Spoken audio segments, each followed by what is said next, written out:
Hey, how's it going, everybody? This is Joey Galvez, one half of your host of Explain Yourself, and I want to let you guys know about a really cool book from our friend of the show, Eli Shockey. This one is called The Greylock, and it's a story where magic is a commodity. Potions are sold at corner stores.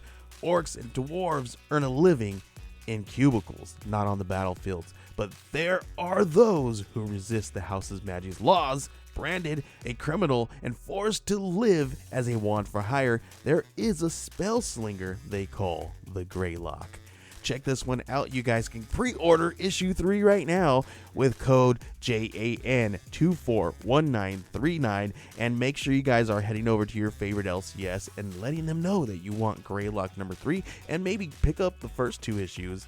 You could do that at the Scout web store. So make sure you guys are grabbing the Greylock number 3, JAN241939 at previewsworld.com.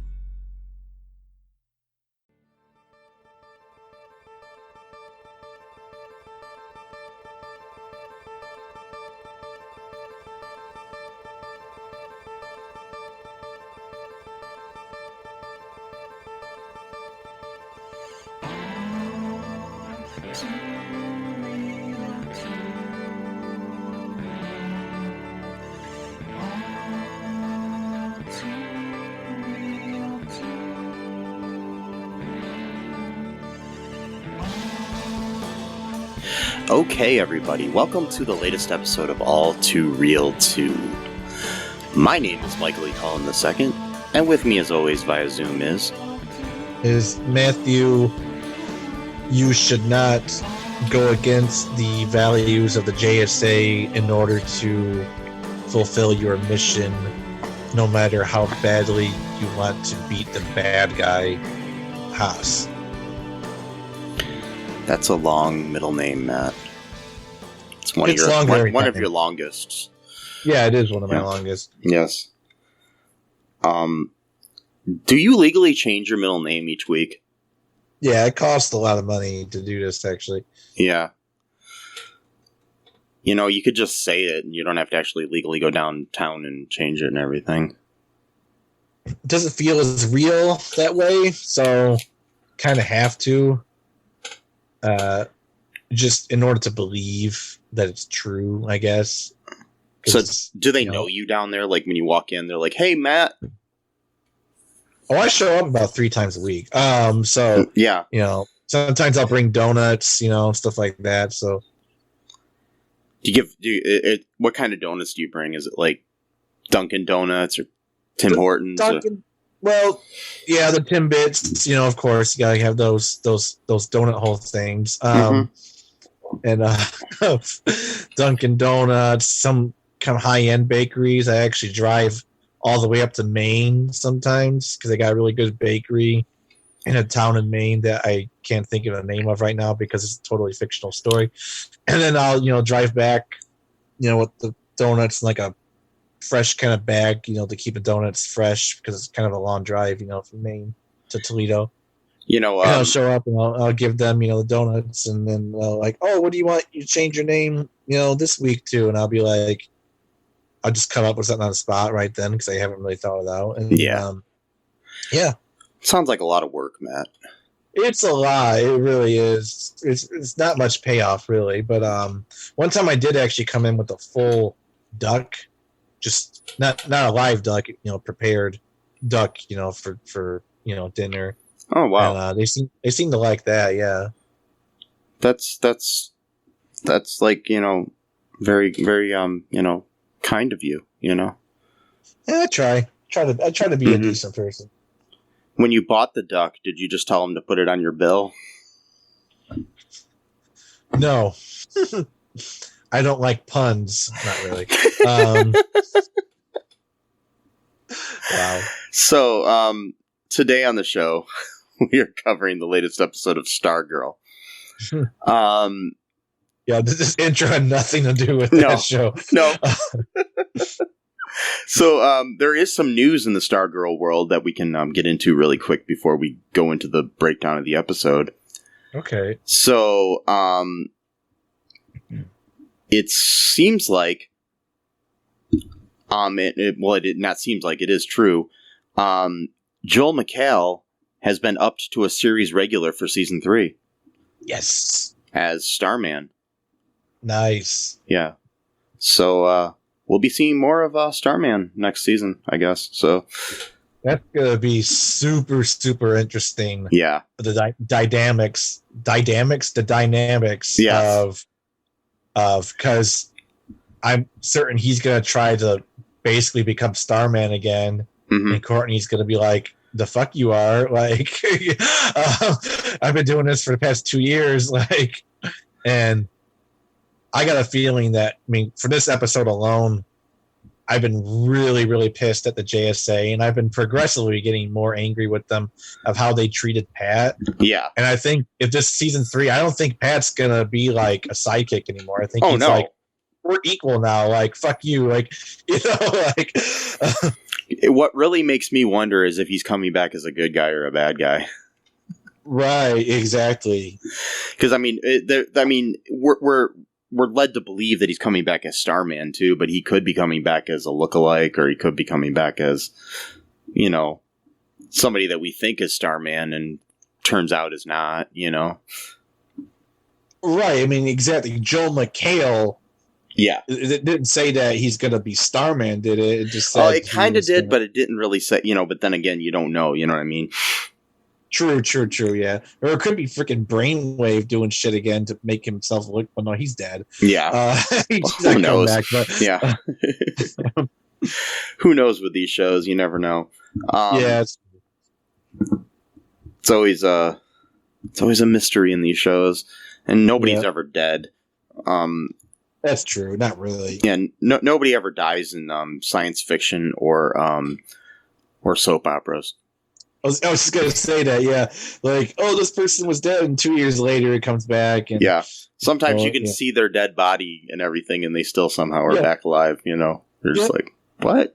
It's like, I faked my own death. I was pulling a Loki or whatever. Or I was in a coma for 2 years, and, you know. What if they like got so ridiculous with the death too? It's like, dude, I literally saw your body get cut in half. There's no way you could have come back from this. I swear, I think they've done stuff like that on soap operas or something, you know, or like you see somebody get shot like 20 times and somehow they're still alive, you know. Like, so you got to keep up in the ante. Like, okay, I saw them cut you into 4 pieces. Okay, there's no way. Yeah, well, yeah.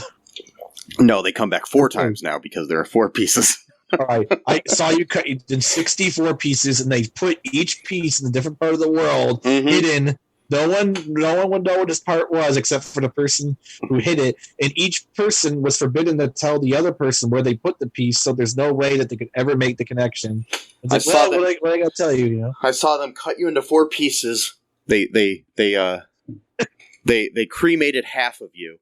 And exactly. Then they dissolved the other in acid. There's no way you could have come back. Well, what do you want me to say? I'm here. You know, someone's got to pay the mortgage, and you know, and I tried to become a movie star, but it didn't work out. So now I'm back. Or wait, I'm back, but I'm a different actor. And but you got to believe I'm still the same guy that you saw 2 years ago die. Yeah, which is going on right now on General Hospital anyway. So really? Yeah. Wow. Yeah, they've got the character of Drew Kane is coming back, but now being played by a different actor, and he was dead too. So it's just like, wow. I don't know, because the original actor didn't want to come back, so it was like. Okay, so anyways, back to our topic at hand here. We've got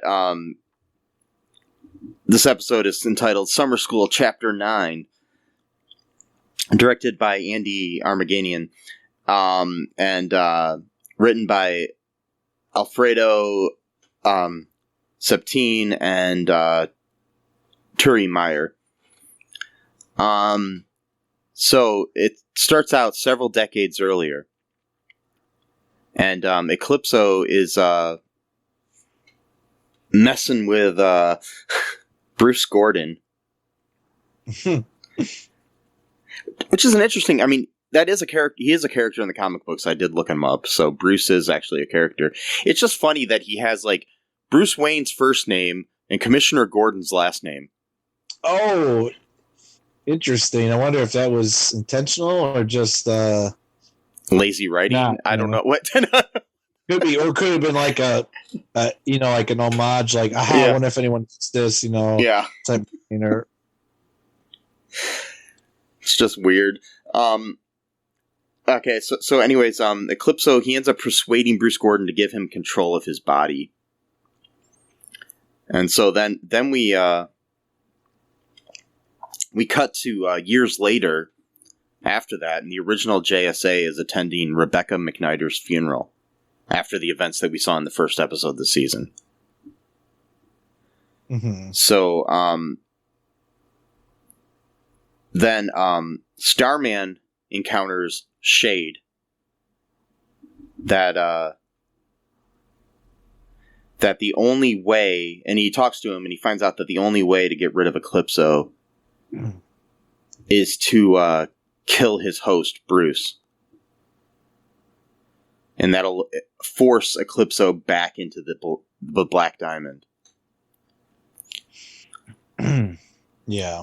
So, it's like they've got this like vow not to kill people,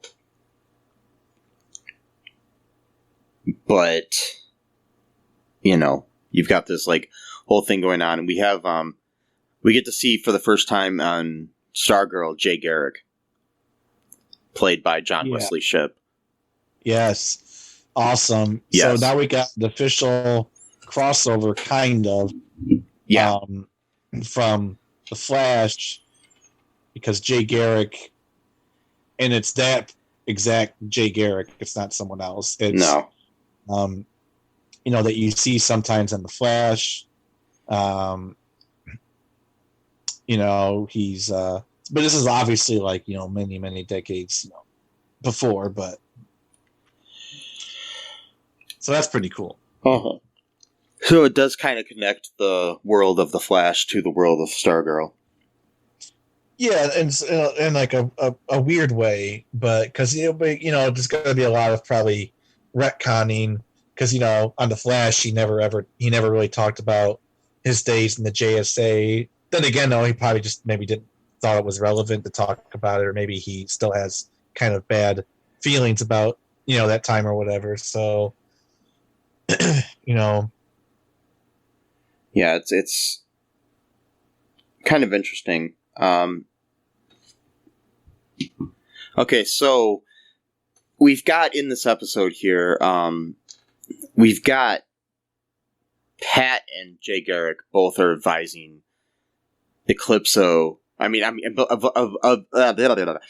advising. Sorry, are advising Starman not to kill Eclipso. Because of that, that goes against their code of conduct. Mm-hmm.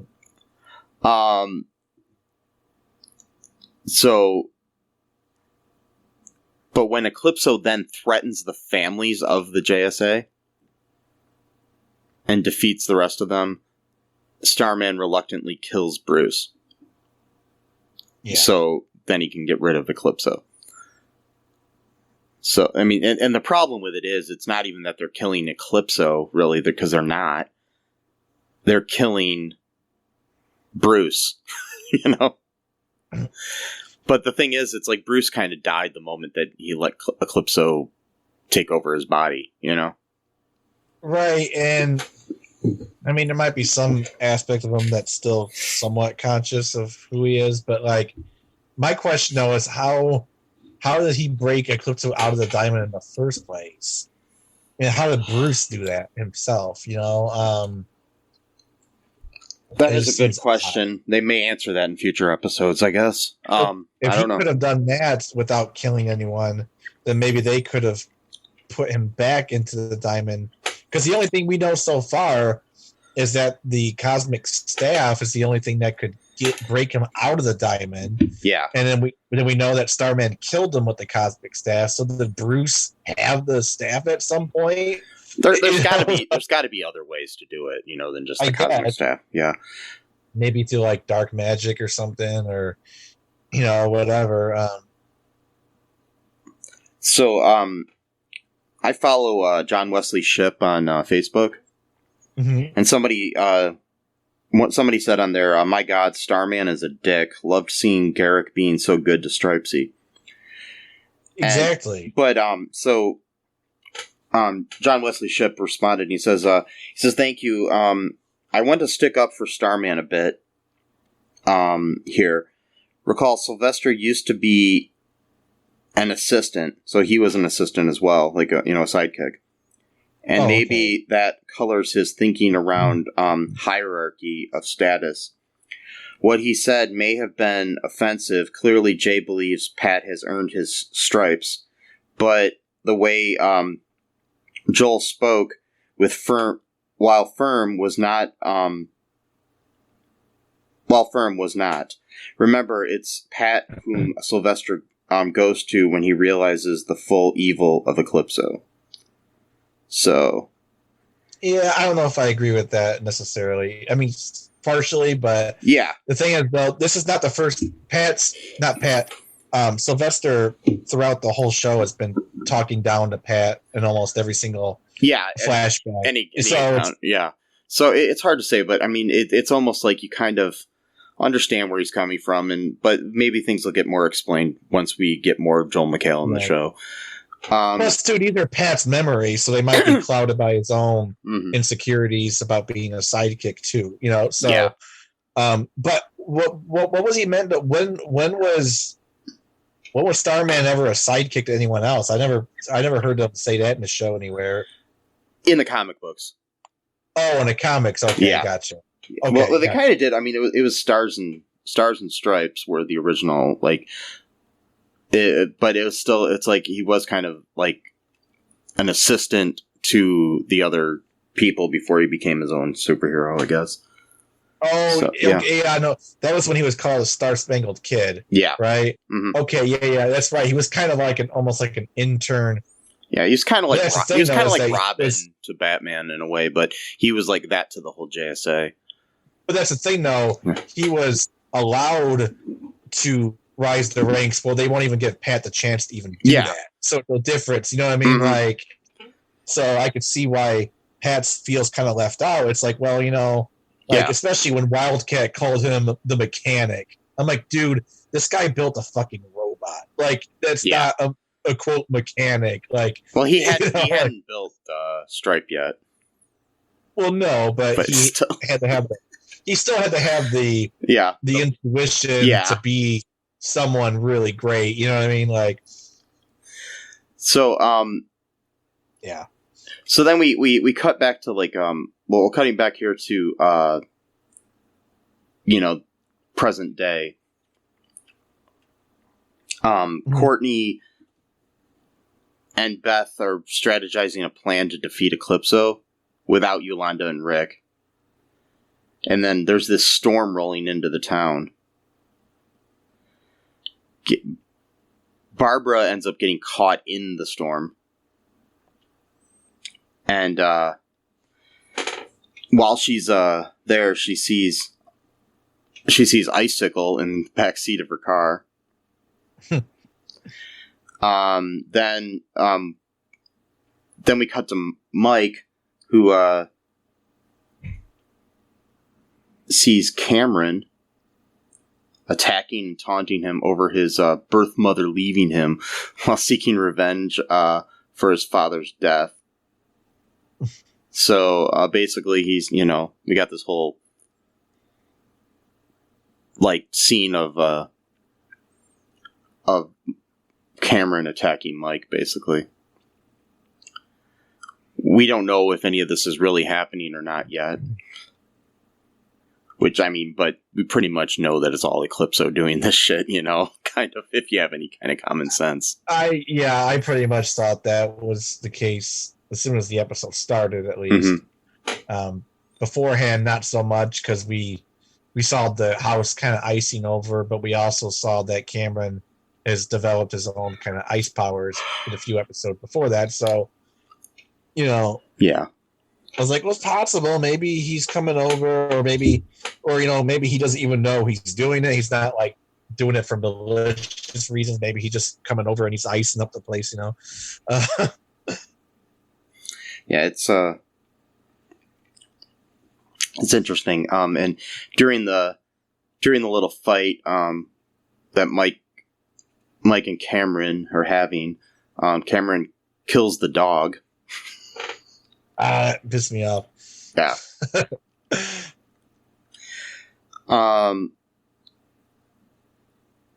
So basically, we find out, like you said, it's like Eclipso imprisoning these people in their minds,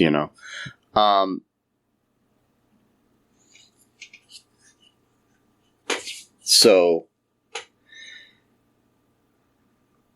do you want to take a break here, Matt, and then we'll talk about the rest of the episode? Yeah, sure. Okay. We'll be right back, folks.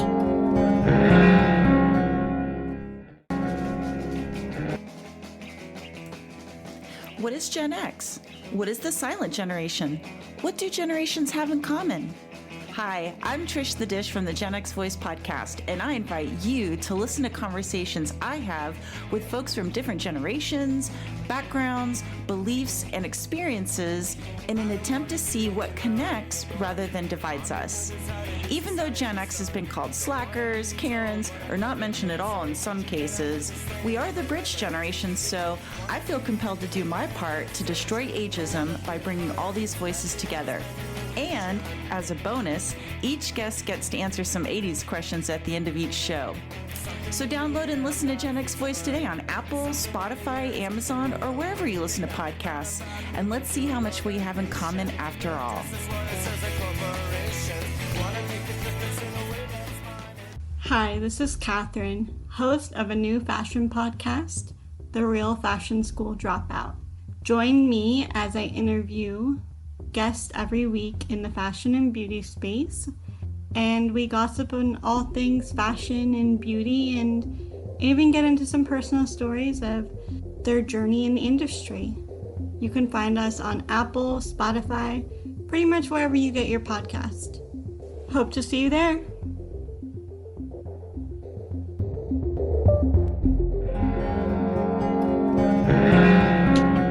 And we are back. Back. So, so we've got this. Okay, so Pat is in the basement, and he sees Bruce and the JSA taunting him over his silence regarding the truth about Eclipso's imprisonment. Until and then Shade awakens Barbara, and Courtney awakens Mike, and Pat, both. So, Pat tells Courtney the hard and tragic truth of the original JSA, and that and then basically she finds out also that Barbara already knows. Which, it's like, that's the thing with these shows. Mm-hmm. It's the lies. It's the double betrayal, because too she was like, oh well, what's my mom gonna think? Like, thought she had one over him, and she's like, well, she knows too, and it's like, what?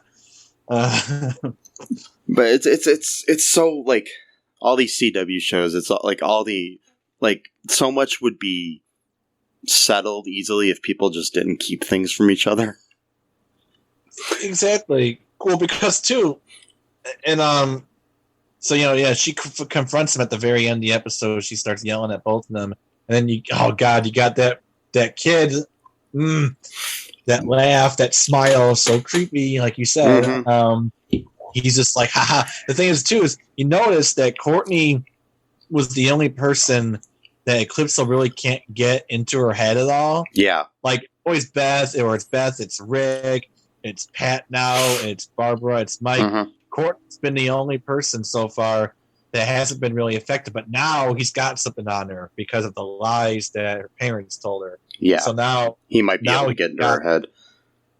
Now he's got the whole team that he can just sort of play like a fiddle like the Fiddler. Well, no, the Fiddler doesn't exist anymore, as far as we know. I think there should be a team up of the Fiddler and the Riddler. And wait, Why not? They're both DC characters. Yeah, that should be a new series of comic books. The Fiddler and the Riddler. Yes. Wow. So Courtney lashes out at her mother and stepfather. Well, yeah, he's in the boyhood form of Bruce Gordon, like you said, and he watches triumphantly from afar. Why does he always choose? I don't understand. How does he even know what Bruce looked like as a kid? I don't know. He's wearing the same clothes that he was wearing, and when he was at his house when he was like about to kill himself or whatever. Yeah, he's wearing the same exact shirt and pants, just shrunk down, size, and or maybe there's a part of Bruce that's still alive, but like maybe like his child self or whatever, Yeah, it's some kind of weird thing.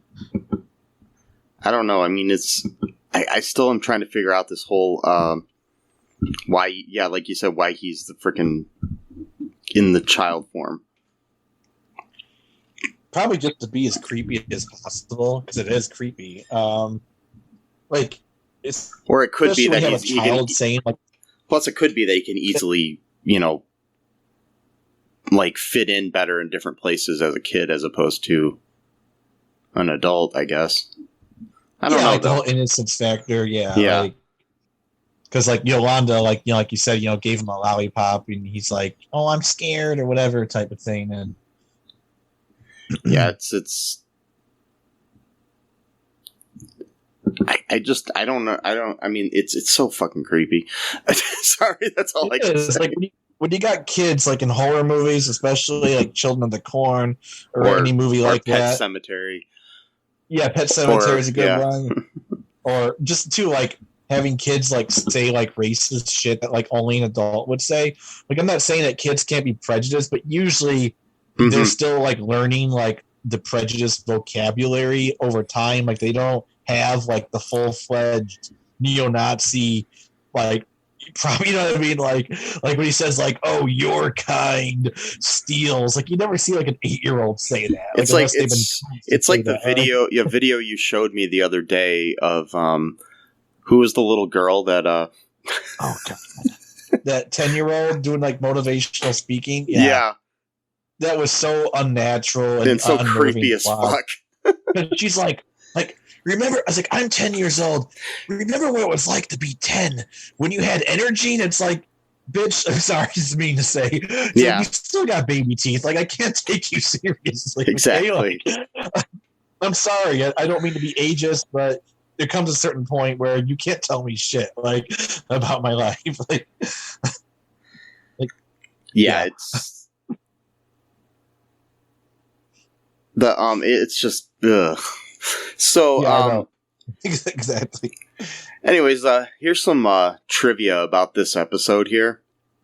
In the flashbacks, the JSA treats Pat like a hired hand, saying things like "you're the mechanic," and Sylvester acts like he is a subordinate to him. In the comics, the JSA acknowledged him as an equal, and he was a partner and mentor to the Star Spangled Kid. Interesting. So, yeah. So they changed things a little bit here, I guess. Yeah. I always did find it... I mean, maybe it's just their way of, like making things seem more extreme, like, with hierarchies. Because, like, the fact that he's 7 years older than Sylvester, it just feels even worse that he's a sidekick.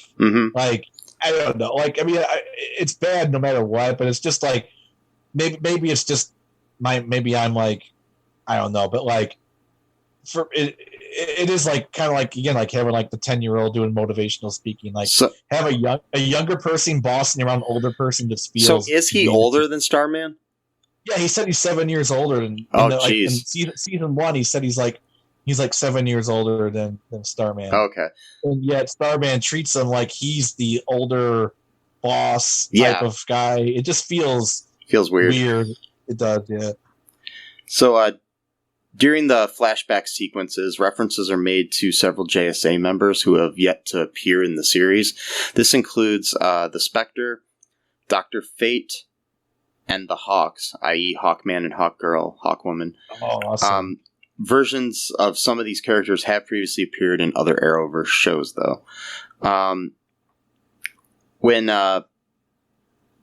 Pat closes the trunk containing old JSA files, it can be seen that his former address was 1941 Siegel Way. This is clearly a reference to the year that the Star-Spangled Kid, Sylvester Pemberton, and Stripesy Pat Dugan debuted, as well as their co-creator Jerry Siegel, who also co-created Superman.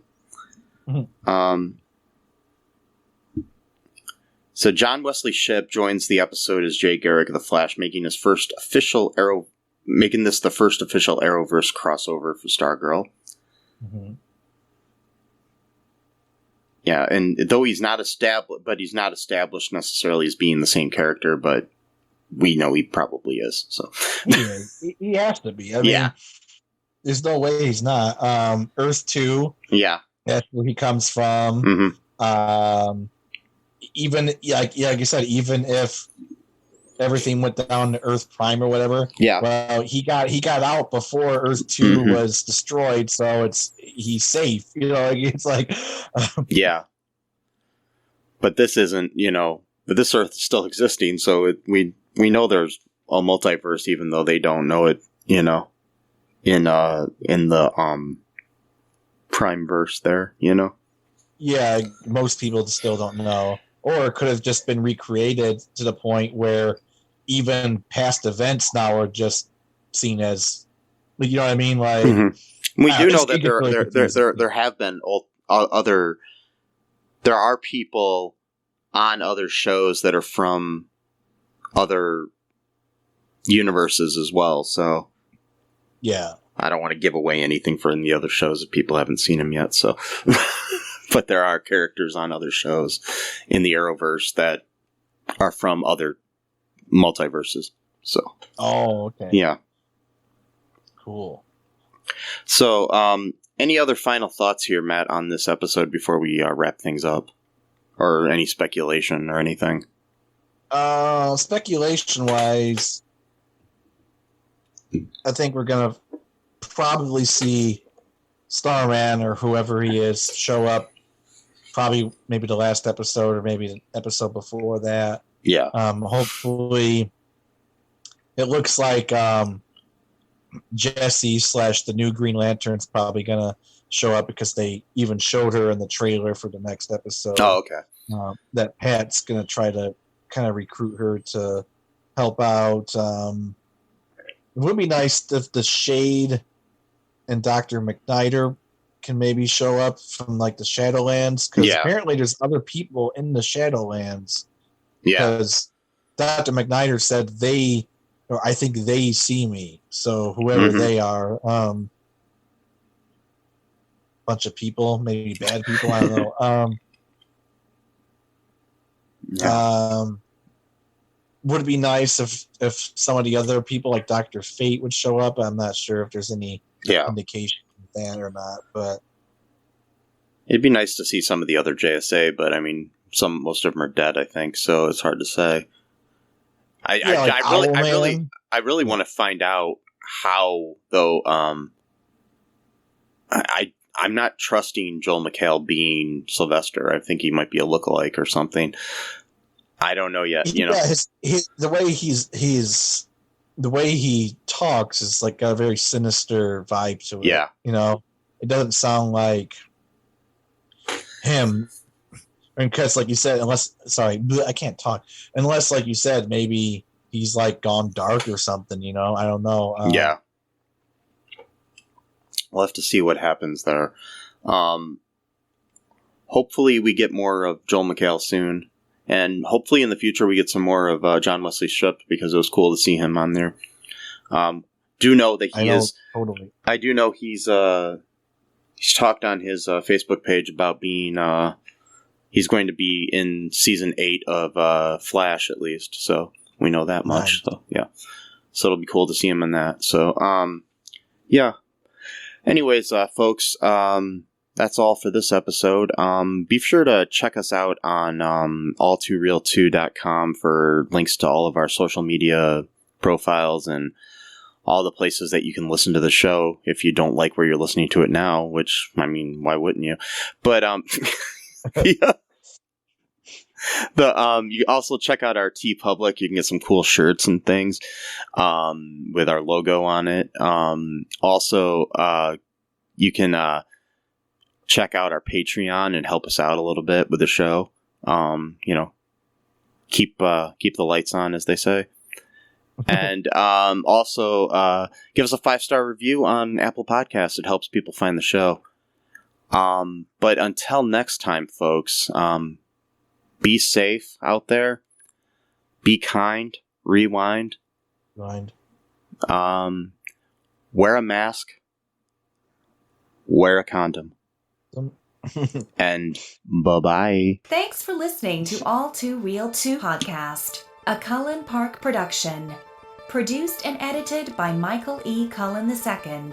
Music by Matthew Hawes. Subscribe and share the show. Visit us at cullenpark.com.